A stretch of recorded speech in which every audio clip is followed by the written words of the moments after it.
আসসালামু আলাইকুম জনগণ, welcome back to another brand new video. তো আজকে আমরা জানাবো যে 40 দিনের গাছে আমরা কি স্প্রে করেছিলাম, তাও আবার হরমোন প্রয়োগ করার পরে।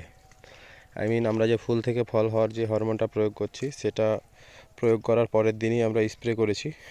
40 দিনের গাছে কি স্প্রে করেছি সেটাই বলার চেষ্টা করছি। তো প্রথমে আমরা ছত্রাকনাশক হিসেবে রেখেছিলাম রিডোমিল গোল্ডকে। এটা খুব সুন্দর ছত্রাকনাশক।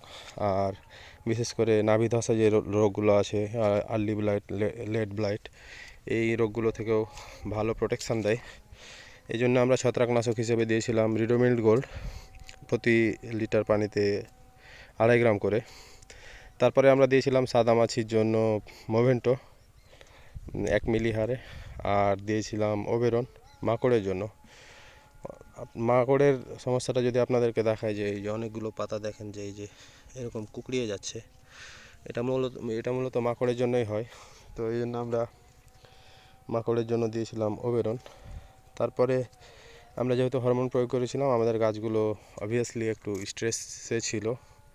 তো স্ট্রেসটা দূর করার জন্য আমরা দিয়েছি এনপিকেএস, আমেরিকান এনপিকেএসটা। এটা দিয়েছিলাম প্রতি লিটারে 2-3 মিলি হারে আর কি। এটা বেশিও দেওয়া যায়, 5-6 মিলিও দেওয়া যায়, সমস্যা নেই। তো একটু স্ট্রেসে ছিল গাছ, কিন্তু তারপরও এখন মনে হচ্ছে যে না, স্ট্রেসটা মনে হচ্ছে একটু কমেছে। খুব বেশি প্রবলেমের মধ্যে আমার গাছগুলো নাই। তবে একটু কেমন জানি কালারটা ছাড়া ছাড়া হলুদ হলুদ ভাব লাগছে। আশা করছি আজকেই সার দিলাম, আজকে জমিতে কিন্তু সেচ দিয়েছি। তা আজকে জমিতে সেচ দিয়েছি এবং সারও দিলাম। সব থেকে ইম্পর্টেন্ট বিষয় হচ্ছে যে আজকে 22 অক্টোবর নাকি, অক্টোবর, আজকে 22 অক্টোবর, আর আগামী 25-26 অক্টোবরে কিন্তু আমাদের সারা বাংলাদেশে বৃষ্টি হতে যাচ্ছে। সো আপনারা যারা যে কোনো কিছু আবাদ করেছেন, আপনাদের পানি যদি দেওয়ার থাকে এখনই দিয়ে দেন, কারণ 2-3 দিন পরে অনেক বৃষ্টিপাত হবে, তখন আর পানি দেওয়ার প্রয়োজন পড়বে না। এখন জিনিসটা যদি এমন হয় যে আপনি আজকেই পানি দিলেন আর কাল থেকে বৃষ্টি শুরু হয়ে গেল, তাহলে আপনার গাছে ওভার পানি চলে গেল। তো এই জন্য আবহাওয়ার খোঁজখবর রেখে আমরা যদি পানিটা ঠিকঠাকভাবে দিই, এটা হচ্ছে সব থেকে বেশি বেটার। তো এই জন্য আমার জমিতে পানি না দিলেও চলতো, বাট স্টিল আমি ভাবলাম যে যেহেতু 3-4 দিন পরেই একটা নিম্নচাপের সম্ভাবনা আছে, আর সেটা গোটা বাংলাদেশ ব্যাপী, সো পানিটা অবভিয়াসলি দিয়ে দেওয়া উচিত। তো এই জন্য দিয়ে দিলাম।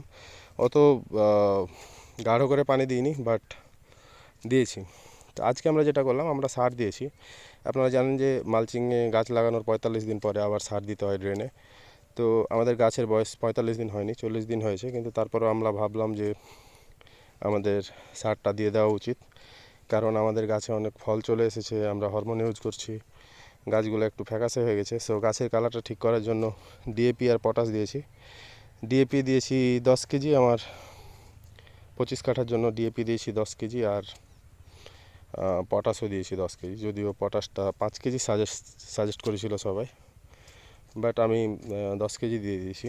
তো no problem, everything is fine, Fair and Lovely. আর সব থেকে বড়ো কথা হচ্ছে যে আমাদের এখন প্রতিটা গাছে প্রায় হাফ কেজি করে ফল অলরেডি চলে এসেছে।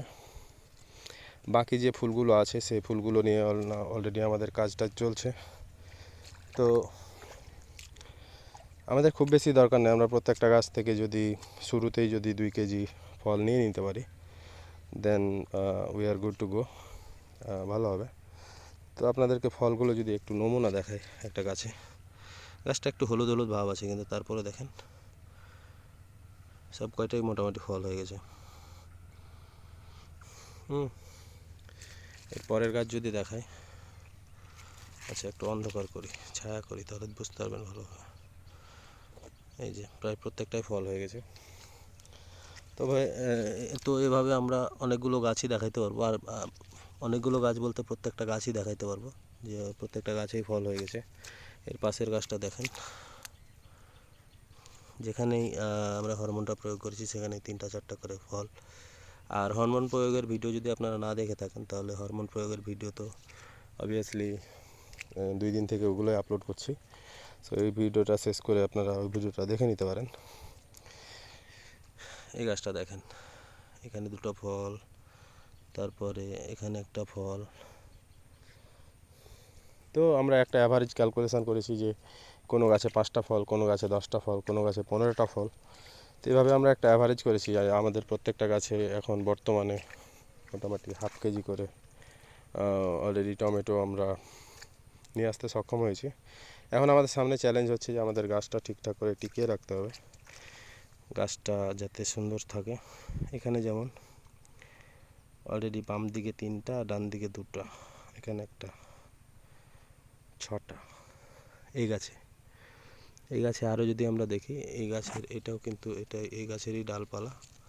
এখানে আছে 1টা, 2টা, 3টা, 6 3 9টা। আরও দেখার চেষ্টা করি, একটু গাছের ওপরের দিকে উঠছি। এই যে এখানে 9 আর 3 12টা। তারপর এই গাছটা যদি দেখায়, সরি এই এই এই সাইডটা, তাহলে 9 3 12টা হয়েছিল, 12টা আর 4টে 16টা। তো এই গাছটাতে প্রায় 16টা ফল আছে। তো ওই যে বললাম না, কোনোটাতে 5টা 6টা 7টা 8টা 10টা 16টা। তো আমরা অ্যাভারেজ করতেই পারি যে আমাদের হাফ কেজি করে আছে। আর দেখিয়ে নিয়েছি। আর এই ভাই সাহেব কিন্তু একাই অনেক বড় হয়ে গেছে। ফোকাস হয় না কেন ভাই? ফোকাসটা ঠিক মতন হয় না ভাই। তো ওই ফলটাই আর কি অনেক বড় ছিল, ওটা নিজে নিজেই হয়েছে, আর বন্ধু হয়নি। তো গাইজ সাবস্ক্রাইব করে না, ডু সাবস্ক্রাইব। ডেইলি আমাদের কৃষি ভিডিও আসতেই থাকবে, সবাই সাবস্ক্রাইব করেন। আর সবথেকে বড় কথা হচ্ছে যে এইরকম একটা প্রজেক্টের লাইভ আপডেট আপনারা প্রতিদিনই পাচ্ছেন। সবথেকে ইন্টারেস্টিং বিষয় হচ্ছে আমাদের টমেটোর জমিটা, এটা দেখতে খুবই সুন্দর, খুবই মনোরম। তো ভালো লাগছে আর কি, কাজ করছি ভালো লাগছে, আপনাদেরকে ভিডিও দেখাইতে পারছি, নিশ্চয়ই আপনাদেরও ভালো লাগবে। So subscribe man.